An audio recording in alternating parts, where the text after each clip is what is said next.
మహావిష్ణువుకి కులుము రాక్షసులనే ఇద్దరు ఉద్భవించి అతన్నే మనల్ని ఇబ్బంది పెట్టారు. తర్వాత వాళ్ళని సంహరించడానికి మహావిష్ణువు చాలా ఇబ్బంది పడడం జరిగింది. అలాగే పరమశివుడు వారు దీర్ఘకాలం తపస్సు చేశారు.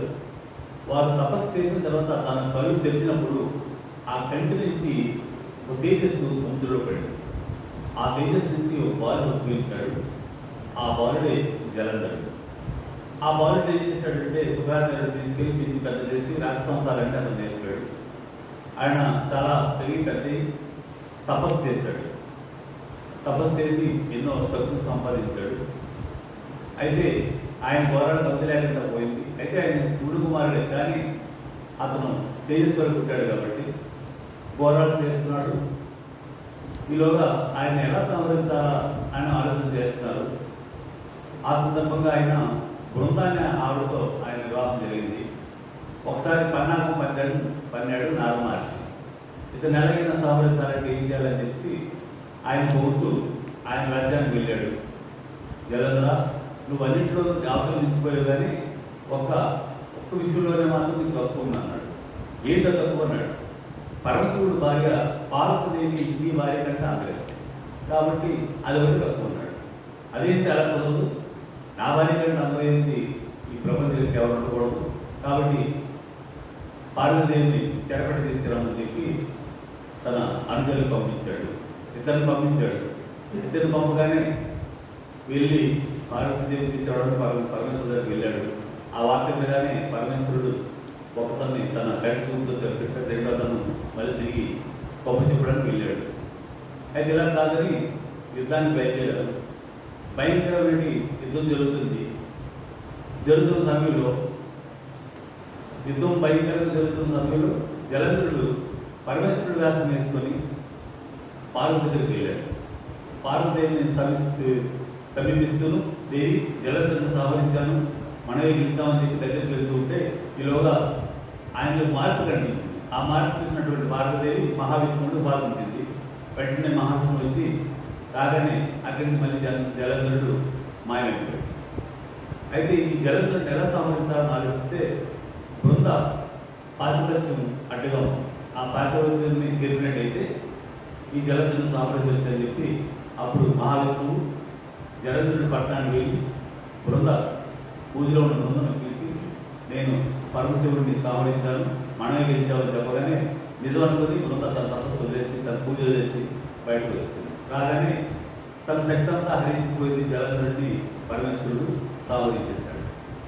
అయితే జరిగింది. కానీ తర్వాత బృంద తెలుసుకుంది, ఈ మహావిష్ణువే నన్ను ఇంత మాయ చేశాడు, నా మౌడిలాగా వచ్చి నా భర్తలాగా వచ్చి నన్ను ఇంత మాయ చేశాడని చెప్పి ఆవిడ తన శరీరాన్ని భస్మం చేసేసుకుంటే అయ్యో ఎంత పని అయిందని చెప్పి మహావిష్ణువు కూడా ఆ భస్మ శరీరం దగ్గర కూర్చొని వినిపిస్తే ఏం జరిగింది, ఇలా చూడైపోయాడని చెప్పగానే పరమేశ్వరుడు కాదు బ్రహ్మదేవుడు వీళ్ళంతా కలిసి పరాశక్తిని ఉపాసిస్తే పరాశక్తి ఏం చెప్పిందంటే, నా అవసరంతో లక్ష్మీ సరస్వతి పార్వతి ఉన్నారు, వాళ్ళ దగ్గరికి వెళ్ళినట్టయితే వాళ్ళు విత్తనాలు ఇస్తారు, ఆ విత్తనాల మీద అక్కడ వెళ్ళినట్టయితే ఆ సువాసనకి ఆయన మధ్యస్థితాన్ని బయటకు వస్తాడు కాబట్టి చెప్పగానే ఆ సువాసన విత్తనాలు లక్ష్మీదేవి తులసి విత్తనాలు ఇచ్చింది. ఆ తులసి విత్తనాలు అక్కడ జరగానే ఆయన సుగంధ ఆ యొక్క వాసనకి ఆయన మళ్ళీ మామూలు స్థితికి వచ్చాడు. కాబట్టి ఇది ఇలా జరిగింది. కాబట్టి జలంధరుడు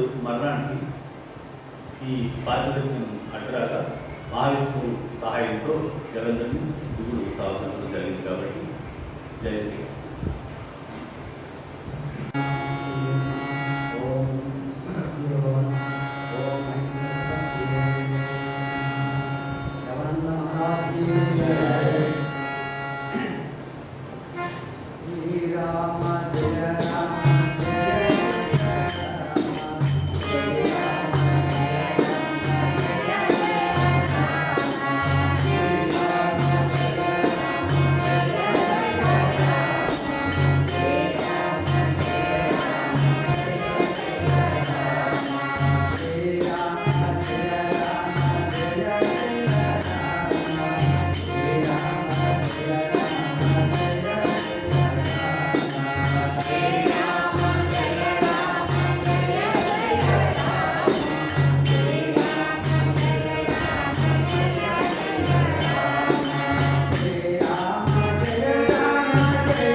పక్కపంటేమిటి పలికినదును నీవు విచ్చడిపను నేను చేయగలేక ఇంత వృధా జన్మమెత్తినాను భూషణమిక గోనలు వచ్చిన నేను ప్రజలకు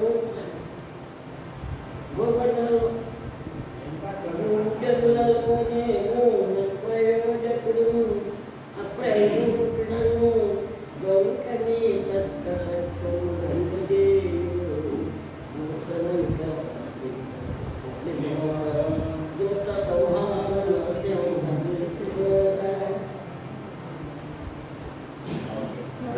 తల్లిలో ధరణిలో అపలేను తల్లి గర్భమునందు పుట్టినప్పటి నుండి పుణ్యమెరుగా ఏకాదశి వ్రతం వెన్నడుండలేదు తీర్థయాత్రలకైన తిరగలేదు పరమాధికమైన పనులు చేయగలేదు భిక్షమక్కరికైన పెట్టలేదు జ్ఞానవంతులకైన ముట్టగలేదు ఇతర దానములైన ఇవ్వలేదు నైన దానేతని చేరి నృత్యంపదేమను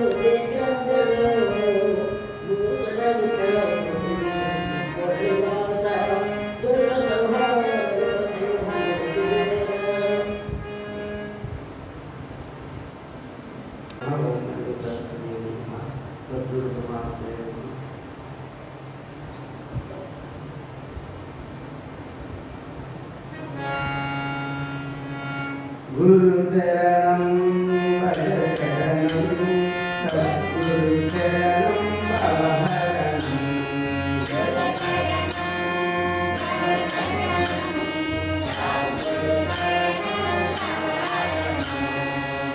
గురు శరణం శరణం సద్గురు శరణం భవహరణం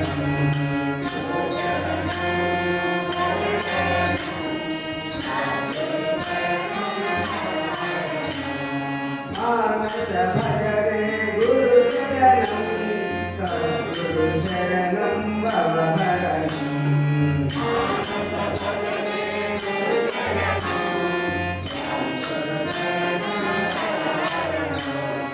మానస భజరే గురు శరణం సద్గురు శరణం భవహరణం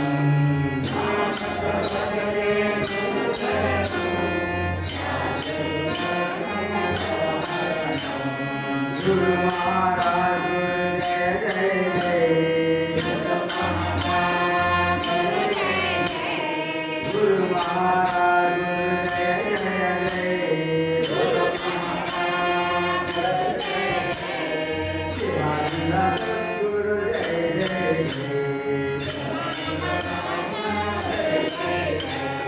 गुरु महाराज जय जय जय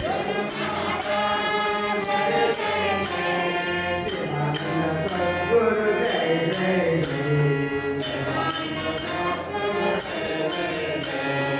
गुरु शरणं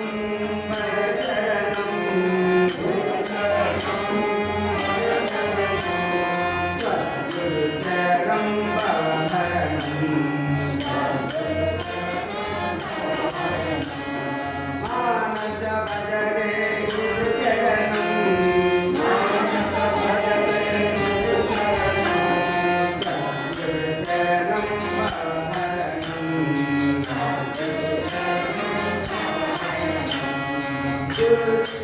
गुरु महाराज जय जय जय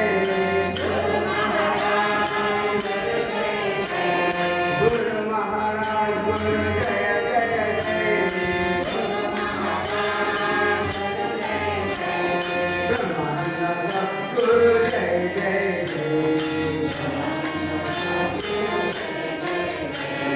ब्रह्मानंद गुरु जय जय जय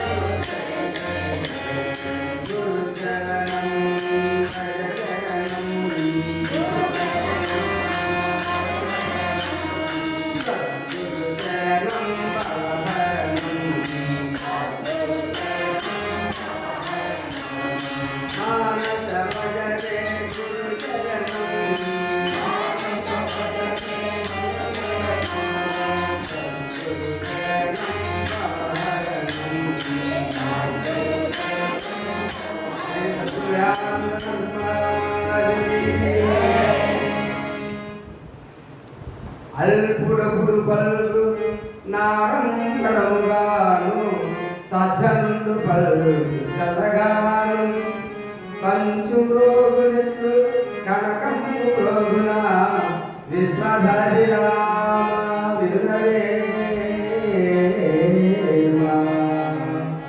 అల్పుడు అంటే తేలిక బుద్ధి కలవాలి. కలగండి అది మాట్లాడేసి తేలికగా అల్పుడు అంటే తేలికబుద్ధి కలవాలి. తేలికలో ఉందంటమ్మా, తేలికబుద్ధి మాట్లాడేది. అదే సజ్జనుడు అయితే అంటే సత్మార్గంలో నడిచేవాడు అయితే ఆలోచించి ఇది తప్ప ఏంటంటే విచారణ చేసి మనసులో ఎక్కువసేపు ఆలోచించి అయ్యో ఇలా మాట్లాడింది ఇలా మాట్లాడుతూ దాంట్లో బాధపడతాను ఆలోచించి మాట్లాడతాడు. అల్పుడికి ఈ సజ్జనుడికి తనక భేదం అలాగే ఉంది. అలాగే కంచు ఇలా కొట్టేటువంటి గంటది కంచుతో చేస్తే ఎలాగంటే ఎంతో సౌండ్ వచ్చేస్తుంది. ఆ గోడ భరించలేము. కనకం అంటే బంగారం చాలా విలువైంది. ఎంత గట్టి కొట్టినా తిక్కు అంత తప్ప సౌండ్ రాదు. అలాగే అల్పబుద్ధి కలవాడికి ఈ కంచుకి పోల్చారు. అదేవిధంగా సజ్జుడికి బంగారానికి పోల్చారు. అది బాగుంది.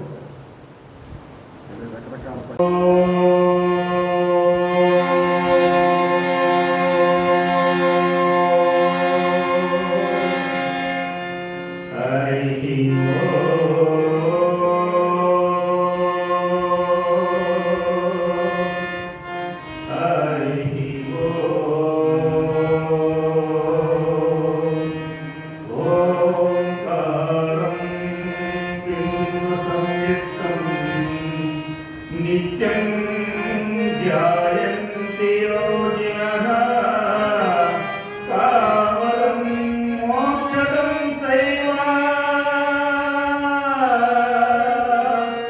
ఓంకారాయ నమో నమః ఓంకారాయ నమో నమః ఓంకారాయ నమో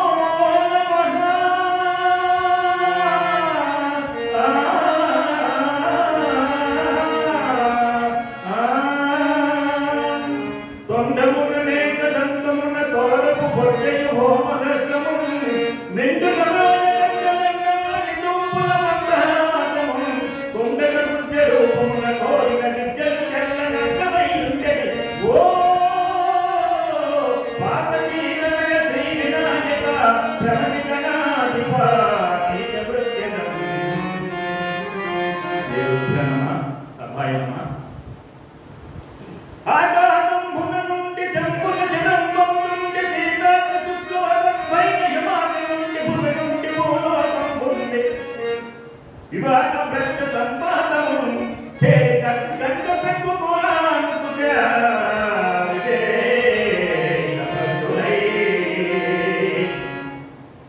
ఇది సగరుని యొక్క చరిత్రలో వస్తుంది. సగరునికి 100 మంది పిల్లలు ఋషి మహాత్ముడికి శాపానికి గురైపోయి బూడిదైపోతారు. ఎంతో మంది తర్వాత వచ్చేటటువంటి వాళ్ళు ఏం చేయలేరు. అప్పుడు భగీరథుడు ఋషుల కోసం తపస్సు చేస్తే ఋషులందరూ కలిసి గంగను భూలోకానికి చాలా కష్టమయ్యా, గంగను మనం ఆపలేం కాబట్టి శివునికి ప్రార్థన చేయమంటాడు. శివునికి తపస్సు చేసి శివుడు ప్రత్యక్షమవుతాడు. ప్రత్యక్షమైన తర్వాత ఆ శివుని యొక్క శిరస్సు మీద గంగ వస్తుందన్నమాట. ఆ గంగని శివుడు భరిస్తే ఆ గంగ కూడా శివుని ఆపలేకపోతే హిమాలయ పర్వత ప్రాంతాలకు వెళ్ళిపోతుంది. హిమాలయ పర్వత ప్రాంతం భూలోకానికి వస్తుంది. భూలోకానికి కంటేమో సముద్రంలోకి వెళ్ళిపోతుంది. సముద్రంలో కంటే పాతాళానికి వెళ్ళిపోతుంది. అంటే మహాత్ములు కూడా జీవనాన్ని సరిగ్గా చేయకపోతే అదో పదలోకానికి వెళ్ళిపోతారని మనకి చెప్పబడుతుంది. కాబట్టి అలా మంచి జీవనం గడపాలి. రామనామము రామనామము రమ్యమైనది రామనామము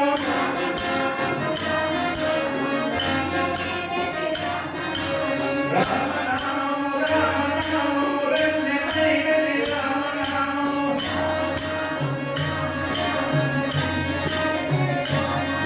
రాజమయు మోసమయులేని రమ్యమైనది రామనామము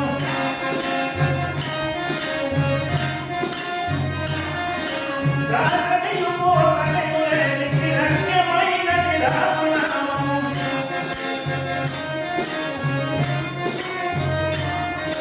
నీవు నేను వేదమే నీవు లేక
ఒక గ్రామంలో నది గ్రామానికి అందుకుంటూ ప్రవహిస్తుందన్నమాట. ఆ గ్రామంలో చాలా బాగా స్నానం చేసుకుని జీవనం గడుపుతూ ఉన్నారు. మళ్ళీ పల్లి గ్రామము ఎన్నో తీర్థయాత్రలు చేసుకుంటూ ఒక మనలాంటి గురువు గారి మహానుభావుడు ఆ గ్రామానికి సాయంకాలం చేరాడు. అనుష్ఠానం ఉంటుంది మహాత్ములకి. మనం చేస్తున్నాం గురుబెట్టి ఎవరైనా గురుమంత్రాన్ని ఎవరైతే తీసుకుంటారో కంపల్సరిగా ఉదయం సాయంకాలం స్నానం చేయాలి. అలాగే బహిర్భూమిని కూడా స్నానం చేయాలి. జపధ్యానం ఎవరైతే చేస్తామో తప్పకుండా చేయాలన్నమాట. అట్లాగే ఋషి కూడా ఏం చేశాడంటే స్నానం చేసుకుంటూ ఉన్నాడు. ఈలోపు నదిలో తేలు వెళ్ళిపోతుంది. మహాత్ములు ఎట్లాగే ఉంటారండి, ఈశ్వరం సర్వభూతానాం జీవోదేవ సనాతన, ప్రపంచంలో ఉండే సర్వ ప్రాణులు కూడా భగవంతుడే ఉన్నాడు. చైతన్య స్వరూపం ఉంది. శరీరంలో కదులుతూ ఉందంటే అసలు ప్రాణం ఉంది. కాబట్టి తేలిని ఏం చేశాడు, ఆయన పట్టుకొని బయటపడదాం అనుకున్నాడు. అది కలిసేసింది, విడిచిపెట్టేశాడు. మళ్ళీ పట్టుకున్నాడు, మళ్ళీ కలిసి విడిచిపెట్టాడు. చూసేవాళ్ళు ఏం స్వామి పిచ్చోడవు నువ్వు, తేలు పట్టుకుని కురదా దగ్గర పట్టుకుంటామంటే తన పని తను చేసుకుంటూ మళ్ళీ పరిగెట్టి వెళ్ళి నీకు నదిలో స్నానం చేసుకుని పరిగెట్టి తేలు తీసుకుని వదిలిపెట్టాడు.